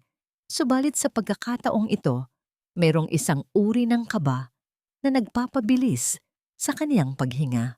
Ang kaniyang mga kamay ay mahigpit na nakakapit sa malambot na kumot, habang ang kaniyang mukha ay balot pa rin ng makapal na gaza at benda. Nararamdaman niya ang presensya ni Anton sa kaniyang tabi. Hindi na kailangang magsalita ng binata upang malaman ni Maya na naroon ito. Ang init ng kaniyang palad na laging humahawak sa kaniyang kamay at ang pamilyar na bango ng kaniyang balat ay sapat na upang bigyan siya ng lakas. Alam ni Maya na hindi umalis si Anton sa kaniyang tabi, na ang binata ay natulog sa matigas na silya at nagtiis ng pagod para lamang masiguro ang kaniyang kaligtasan. Ang sakripisyong ito ni Anton ay isang uri ng pag-ibig na nagpapaluha kay Maya sa tuwing maiisip niya ang lahat ng binitawan nito para sa kanya. Dahan-dahang bumukas ang pinto ng silid at naramdaman ni Maya ang pagpasok ng ilang mga tao. Ang mabibigat na hakbang ni Dr. Reyes ay nagpahiwatig na dumating na ang sandali ng katotohanan. "Maya, it's time. Dahan-dahan nating aalisin ang mga benda." Ang boses ng doktor ay mahinahon, subalit bakas ang seryosong tono. Naramdaman ni Maya ang malalamig na daliri ng doktor na nagsisimulang maghanap sa dulo ng adhesive tape sa kaniyang sentido. Ang tunog ng marahang pagpunit ng gaza mula sa kaniyang balat ay tila isang mahabang buntong hininga ng tadhana. Sa bawat ikot ng pag-alis ng benda, Tila unti-unting hinuhubaran ang kanyang kaluluwa mula sa takot na kanyang kinalakhan. Nanatiling nakapikit ang kanyang mga mata sa ilalim ng huling sapin ng tela, natatakot na baka sa kanyang pagdilat ay ang parehong itim na tabing pa rin ang sumalubong sa kanya. Dahan-dahan mong imulat ang iyong mga mata, Ija, utos ng doktor. Ang unang sinag ng liwanag na tumama sa kanyang mga pilik mata ay nagdulot ng isang matinding hapdi dahilan upang mapapikit siya muli ng mariin. Ang kanyang buong katawan ay nanginginig sa takot. Subalit naramdaman niya ang muling paghaplos ni Anton sa kanyang pisngi. "I'm here, Maya. Don't be afraid. Just open your eyes slowly." Sa pangalawang pagkakataon, dahan-dahang iminulat ni Maya ang kanyang mga mata. Ang paligid ay tila isang malabong obra maestra ng puti at abuhing mga anino na dahan-dahang nagkakaroon ng hugis. Mula sa malabong ulap isang muka ang nagsimulang maging malinaw sa kanyang harapan. Nakita niya ang mga matang puno ng puyat, subalit nag-uumapaw sa pagmamahal ang pamilyar na panga na kaniyang kinakapa noong siya ay bulag at ang mga labing pilit na ngumingiti habang nanginginig sa pigil na emosyon. "Anton." Ang boses ni Maya ay tila isang pabulong na panalangin. Ang kaniyang paningin ay tuluyan ng luminaw. Nakita niya ang bawat butil ng luha na dumadaloy sa pisngi ni Anton. Nakita niya ang kaniyang mga kamay na hindi naluntian ng putik kundi malinis at buhay sa ilalim ng liwanag. Ang lahat ng kulay ng mundo ay tila bumuhos sa kaniyang kamalayan sa isang saglit. Hindi na niya napigilan ang sarili. Ang kaniyang paghikbi ay naging isang malakas na iyak ng kaligayahan. "Nakikita na kita. Ang gwapo mo pala." Kapag umiiyak. Biro ni Maya sa gitna ng kanyang mga luha dahilan upang mapatawan ng mahina ang binata habang patuloy na umiiyak. Mabilis na isinandal ni Anton ang kanyang noo sa noo ni Maya, hinahayaan ang kanilang mga luha na magsanib. "You're beautiful, Maya. You're the most beautiful thing I've ever seen." Sa sulok ng silid nakita ni Maya si Doña Elena na nakatayo, ang kanyang mga kamay ay nakatakip sa kanyang bibig habang tahimik na umiiyak. Ang matandang babae ay lumapit at maingat na niyakap ang dalawa, isang yakap na sumisimbolo sa pagtanggap sa paghilom at sa pagbubuo ng isang pamilyang winasak ng puot, subalit binuo muli ng pagpapatawad. Ang bawat haplos ni Doña Elena sa buhok ni Maya ay nagdala ng isang uri ng kapayapaang kailanman ay hindi inakala ng dalaga na kaniyang mararamdaman. Ang mga sandaling iyon ay binalot ng isang uri ng ningning na hindi lamang nanggagaling sa kuryente o sa sikat ng araw sa labas ng bintana, kundi mula sa mismong mga pusong muling natutong umasa. Ang dilim na kaniyang kinatakutan ay opisyal nang naging bahagi ng kaniyang gunita, at ang bawat kulay na kaniyang nakikita ngayon ay tila isang regalong kailanman ay hindi na niya sasayangin. Maya-maya ay tumanaw si Maya sa labas ng bintana kung saan ang asul na langit ng Maynila ay nagsisimulang magpakita ng kulay ng dapit hapon. Sa kabila ng kaniyang tagumpay, isang munting katanungan ang sumagi sa kaniyang isipan habang nakatingin sa kaniyang mga daliring may peklat. Ngayong nakakakita na siya, handa na ba siyang harapin ang lahat ng alaala ng kanyang ama at ang lahat ng katotohanang itinatago ng kaniyang nakaraan noong ang kaniyang bagong paningin ba ay sapat na upang makita ang daan patungo sa tunay na kapayapaan sa kanyang puso, o meron pa bang huling pagsubok na kailangan niyang lagpasan bago ang kanyang ganap na paglaya? Ang paglalakbay pabalik sa kaniyang tinubuang lupa ay hindi na isang madilim na landas ng kawalang pag-asa, kundi isang makulay na paglalakbay sa ilalim ng gintong sikat ng araw. Mula sa bintana ng sasakyan, pinagmamasdan ni Maya ang bawat luntiang bukid, ang bawat punong mangga na tila sumasayaw sa hangin, at ang asul na langit na dati ay sa kaniyang mga panaginip lamang nasisilayan. Ang kaniyang mga mata na dati ay balot ng makapal na ulap ay tila mga uhaw na espongha na humihigop sa lahat ng ganda ng mundong kaniyang kinalakhan. Ang kaniyang puso ay pumipintig sa kaba, subalit ito ay isang uri ng kaba na may kasamang tamis at pananabik. Nararamdaman niya ang marahang pagpisil ni Anton sa kanyang kamay. Lumingon si Maya sa binata at sa unang pagkakataon sa kalsadang ito, nasilayan niya ang kaniyang sariling refleksyon sa mga mata ni Anton, isang babaeng hindi na biktima, kundi isang babaeng puno ng pag-asa. Sobrang ganda pala talaga rito, Anton. Ngayon ko lang na-realize na mas vibrant ang mga kulay kaysa sa naaalala ko. Pabulong na wika ni Maya ang kaniyang boses ay tila isang banayad na kanta. Dahil tinitingnan mo na ang mundo gamit ang mga mata ng isang taong malaya. Mayam naman. Sagot ni Anton, ang kaniyang boses ay puno ng pagmamalaki. Ang kanilang unang hantungan ay ang sementeryo ng bayan.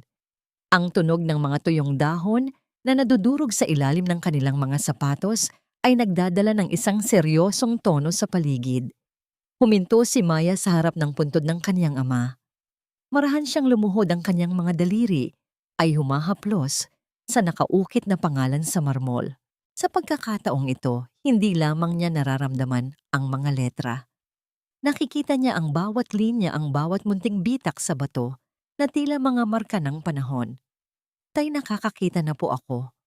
Pabulong niyang wika habang ang mga luha ay dahan-dahang pumapatak sa tuyong damo. Wala na po sina Tia Rosa. Hindi na po nila ako masasaktan. At tay, nakita ko na po ang lalaking sinasabi ko sa inyo sa aking mga dasal. Napakagwapo po niya gaya ng sabi niyo sa akin noon. Isang golden moment ang naganap nang ilabas ni Anton mula sa kaniyang bulsa ang lumang relo ng ama ni Maya, ang relong nakuha muli mula sa mga ebidensya ng pulisya. Inilagay ito ni Anton sa ibabaw ng palad ni Maya. Ang kislap ng ginto sa ilalim ng sikat ng araw ay nagdulot ng isang matinding emosyon sa dalaga. Nakikita na niya ang bawat gasgas sa salamin nito, ang bawat segundo ng oras na kailanman ay hindi na mababawi, subalit maaari nang ituloy ng may kapayapaan. Ito ang kaniyang formal na pamamaalam sa kaniyang mga dusa at ang simula ng kaniyang pagtanggap sa katarungan. Pagkatapos ng kanilang pagbisita sa sementeryo, dinala ni Anton si Maya sa kanilang lumang bahay. Ang bahay na dati ay tila isang kulungan, subalit ngayon ay isa na lamang piping saksi sa kaniyang nakaraan. Ang pinto ay nakakandado at ang bakuran ay puno na ng mga damo, isang simbolo ng pagbagsak ni Rosa at Clara. Nabalitaan nila mula sa mga kapitbahay na ang dalawa ay kasalukuyang nagdurusa sa loob ng rehas, hinihintay ang pinal na hatol ng korte para sa kanilang mga krimen. Wala nang galit sa puso ni Maya, tanging isang malalim na buntong hininga ng kaluwagan. Naglakad sila patungo sa dalampasigan ng ilog sa mismong lugar kung saan itinapon ni Maya ang damong singsing noong araw na pinili niyang magsakripisyo. Ang tunog ng agos ng tubig na humahampas sa mga bato ay tila isang mahinahong musika na nagpapatahimik sa kanilang mga kaluluwa. Ang dapit hapon ay nagsisimula nang magpinta ng kulay kahel at ube sa kalangitan. Dahan-dahang humarap si Anton kay Maya. Kinuha niya ang parehong kamay ng dalaga at tinitigan ito ng may matinding katapatan. Maya, dito sa lugar na ito, tayo nagsimula sa dilim. Dito mo sinubukan na itulak ako palayo para protektahan ako. Pero ngayon, sa ilalim ng liwanag na ito, gusto kong mangako sa iyo muli. Lumuhod si Anton sa isang tuhod, hindi sa putikan, kundi sa malambot na buhanginan. Inilabas niya ang isang maliit na pilus na kahon. Sa loob nito ay isang singsing na may nagniningning na brilyante, tila isang bituin na nakuha mula sa langit. Maya, will you marry me? Will you let me be your partner in seeing the rest of the world? Ang hininga ni Maya ay tila tumigil sa isang saglit. Nakikita niya ang bawat detalye ng mukha ni Anton, ang kislap ng pag-asa sa kanyang mga mata, ang panginginig ng kanyang mga labi, at ang buong katapatan ng kanyang pagkatao.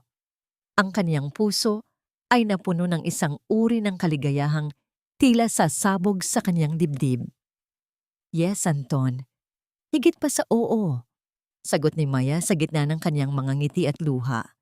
Isinuot ni Anton ang singsing sa daliri ni Maya. Ang lamig ng bakal at ang bigat ng bato ay nagbigay ng isang uri ng realidad sa kaniyang mga pangarap. Sa ilalim ng naglalahong sinag ng araw, ang kanilang mga anino ay naging isa sa ibabaw ng buhangin. Ang bawat haplos ni Anton sa kaniyang pisngi ay nagdala ng isang uri ng init na nagpapawi sa lahat ng lamig ng kaniyang nakaraan. Ngunit habang sila ay nakatayo doon, naramdaman ni Maya ang isang kakaibang tingin mula sa malayo.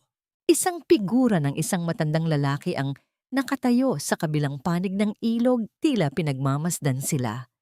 Ang lalaking iyon ay may hawak na isang lumang kwintas na eksaktong katulad ng sa ina ni Maya. Sino ang estrangherong ito na tila may dala pang isang huling pahina ng kanyang kasaysayan? Ang kanila bang kaligayahan ay ganap na? O mayroon pa bang isang katotohanang naghihintay na mabunyag sa dulo ng kanilang paglalakbay? Ang bawat paghinga ni Maya ay tila isang pasasalamat sa tadhana, habang kanyang pinagmamasdan ang unti-unting pagbabago ng kulay ng kalangitan mula sa kanyang silid sa hasyenda. Ngayong ang kanyang paningin ay ganap na tila bawat liwanag ay may dalang mensahe ng pag-asa. Ang kanyang mga mata ay hindi lamang nakakakita ng mga hugis, kundi pati na rin ang lalim ng pagmamahal na nakapaligid sa kanya. Sa kaniyang harapan, ang malawak na lupain ng pamilya ni Anton ay tila isang paraiso na naghihintay na linangin ng may kalinga at pagmamahal. Isang hapon, sa gitna ng kanyang pag-aayos ng mga gamit, nagpasya si Maya na harapin ang huling anino ng kanyang nakaraan. Sa tulong ni Anton, nagtungo sila sa piitan ng bayan, kung saan pansamantalang nakapiit sina Rosa at Clara habang hinihintay ang pinal na hatol ng hukuman. Ang tunog ng bakal na naghihiwalay sa mga malaya at sa mga bilanggo ay nagpadama ng isang uri ng lungkot sa puso ni Maya, subalit wala na roon ang dati niyang takot. Nang makaharap niya si Rosa sa likod ng rehas, nakita ni Maya ang isang matandang babaeng tila pinatanda ng 10 taon sa loob lamang ng ilang linggo. Ang kaniyang buhok ay magulo at ang kaniyang mga mata na dati ay puno ng kasakiman ay wala na ngayong kislap. Sa kabilang sulok si Clara ay tahimik na umiiyak, ang kaniyang mga kamay na dati ay puro luho lamang ang hawak ay nanginginig na ngayon sa hirap. Maya, anak, patawarin mo ako. Huwag mo kaming pabayaan dito. Ang boses ni Rosa ay gumaralgal, puno ng desperasyon na tila isang huling hirit ng isang taong nalulunod. Sinubukan pa nitong gamitin ang salitang utang na loob, subalit alam ni Maya na ang tanikalang iyon ay naputol na sa araw na itinapon siya nito sa ulan. Huminga ng malalim si Maya, ang kanyang boses ay mahinahon, subalit may diing hindi matatatawaran. Tia Rosa, hindi po ako narito para kutsain kayo. Narito ako para sabihing pinatawad ko na kayo.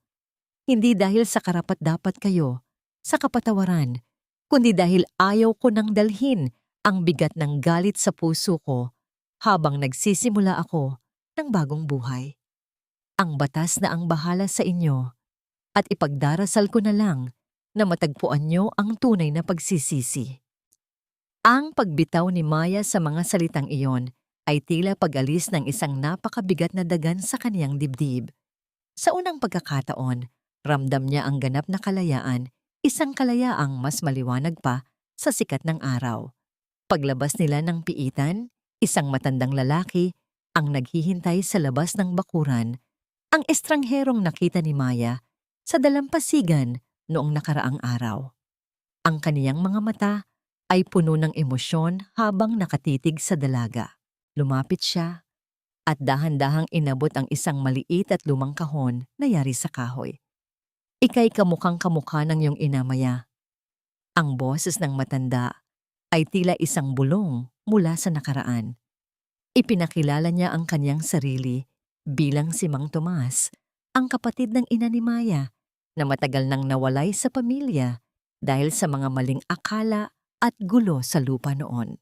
Inilahad niya ang katotohanang matagal nang itinago ni Rosa ang lupang kinatatayuan ng kanilang bahay ay tunay na pamana ng ina ni Maya at ang kanyang ama ay pinatay sa pagtatrabaho ng labis upang mabayaran ang mga utang na gawa-gawa lamang ni Rosa. Sa loob ng kahon ay mga liham ng kanyang ina at isang titulo ng lupa na nagpapatunay sa kanyang tunay na pagkatao. Ito ang huling piraso ng puzzle na bumuo sa kanyang pagkatao. Hindi na lamang siya isang ulila na kinakailangang makihati sa pagkain ng iba. Siya ay isang anak na may karangalan at pamanang dapat ipagmalaki. Isang golden moment ang naganap ng dalhin ni Anton si Maya sa tapat ng isang bagong tayong gusali sa gitna ng bayan. Nang buksan ni Anton ang malalaking pintong kahoy, ang amoy ng harina at asukal ay sumalubong sa kanila. Sa itaas ng pinto nakasulat sa gintong letra ang pangalang Maya's Legacy Father's Secret Recipe. This is for you, Maya. This is the dream your father always wanted for you. Pabulong na wika ni Anton habang kaniyang inaalalayan si Maya na pumasok sa loob. Nakita ni Maya ang mga bagong kagamitan sa pagluluto, ang mga estante na puno ng pamilyar na sangkap at ang isang malaking litrato ng kaniyang ama na nakasabit sa gitna ng pader. Hindi na napigilan ni Maya ang pagdaloy ng mga luha ng kaligayahan. Isinandal niya ang kaniyang ulo sa dibdib ni Anton, ninanamnamang amoy ng tagumpay at pag-ibig. Anton, hindi ko alam kung paano kita pasasalamatan. Binigyan mo ako ng higit pa sa paningin. Binigyan mo ako ng buhay. You gave me a soul, Maya. You showed me that even in the darkest moments, love can always find a way to shine. Sagot ni Anton habang kaniyang marahang hinahalikan ang noo ng dalaga. Sa ilalim ng malambot na liwanag ng dapit hapon, habang sila ay magkayakap sa gitna ng kanilang bagong simula, isang matamis na kaba ang bumalot sa puso ni Maya. Ang kaniyang buhay ay hindi na isang trahedyang kailangang tiisin, kundi isang kwento ng tagumpay na kailangang ibahagi. Habang pinagmamasdan niya ang singsing sa kanyang daliri na nagniningning sa liwanag, alam niyang ang kanyang paglalakbay ay narito na, sa pinakamagandang bahagi. Handa na siya sa kanyang kasal, handa na siyang maging bahagi ng pamilya ni Anton, at handa na siyang maging ina sa hinaharap na kailanman ay hindi na makakaranas ng dilim. Subalit sa gitna ng kanyang katahimikan, isang munting kaisipan ang sumagi sa kanya. Paano kaya ang magiging unang araw ng kanilang pagsasama bilang mag-asawa? Ang liwanag ba ng kanilang pag-ibig ay sapat na upang tuluyang mapawi ang lahat ng galos ng nakaraan o mayroon pa ring mga bagong hamon na magpapatibay sa kanilang panata? Ang sikat ng araw sa dapit hapon ay dahan-dahang gumuguhit ng gintong linya sa ibabaw ng malawak na hardin ng hasyenda, isang tanawing tila isang buhay na painting na dati ay sa panaginip lamang nasisilayan ni Maya. Ang amoy ng bagong lutong pandesal at matamis na banilya ay humahalimuyak mula sa kusina ng kanilang tahanan, isang pamilyar na bango na nagdadala ng init at kapayapaan sa bawat sulok ng paligid. Nakaupo si Maya sa isang tumba-tumba, ang kanyang mga mata ay malaya nang naglalakbay sa kagandahan ng kalikasan habang ang kanyang kamay ay marahang nakapatong sa kanyang tiyan na nagsisimula ng magpakita ng buhay, isang bagong pagsibol, isang bagong pag-asa. Lumapit si Anton mula sa kanyang likuran, ang kanyang mga yabag sa damuhan ay banayad at puno ng pag-iingat. Maingat niyang ipinatong ang isang makapal na shawl sa mga balikat ng asawa, kasunod ang isang halik sa tuktok ng kanyang ulo na naghatid ng isang matamis na kilabot sa puso ni Maya. Ang bawat haplos ni Anton ay nananatiling puno ng pasasalamat. Tila hanggang ngayon ay hindi pa rin siya makapaniwalang ang babaeng binuo muli Ang kaniyang pagkatao ay kapiling na niya habang buhay. Iniisip mo na naman ba sila? Pabulong na tanong ni Anton habang kaniyang kinukuha ang kamay ni Maya upang pagsamahin ang kanilang mga daliri. Ngumiti si Maya, isang nangiting puno ng kapanatagan. Iniisip ko lang kung gaano kalayo na ang ating narating, Anton. Naalala ko ang dilim, ang lamig ng ulan at ang bigat ng tanikala ng utang na loob na dati ay akala ko ay wala ng katapusan. Pero ngayon, kapag ipinikit ko ang aking mga mata, hindi na takot ang nararamdaman ko, kundi ang mukha mo at ang liwanag ng ating pagmamahalan. Nahanap na ni Maya ang tunay na kapatawaran, hindi dahil naging karapat-dapat sina Rosa at Clara sa kanyang awa, kundi dahil napaagtanto niya na ang pagtatanim ng puot ay tila pag-inom ng lason habang umaasang ang kaaway ang mamatay. Sa kaniyang pagbisita sa piitan noong nakaraang buwan, iniwan niya ang huling alaala ng kanyang dusa doon. Pinili niyang magpatawad upang ang kanyang puso ay maging isang malinis na sisidlan para sa kanyang magiging anak. Ang kanyang katahimikan ay hindi tanda ng kahinaan, kundi ng isang rurok ng espiritual na tagumpay. Ang kanyang buhay ay isa ng payapang dagat matapos ang isang malupit na bagyo. Si Doña Elena ay naging kaisa-isang lola na nagbibigay sa kanya ng kalinga, at si Mang Tomas naman ay nagsisilbing gabay sa pagbawi ng dangal ng kanyang ama. Ang katarungang kaniyang nakamit ay hindi lamang sa pamamagitan ng batas, kundi sa pamamagitan ng muling pagtatayo ng pangarap ng kanyang magulang, ang Maya's legacy, na ngayon ay naging simbolo ng katatagan sa buong bayan. Alam mo, Anton, wika ni Maya, habang nakasandal sa dibdib ng asawa, natutunan ko na ang tunay na kagandahan ng isang tao ay hindi nasusukat sa kanyang panlabas na anyo o kahit sa talas ng kanyang paningin.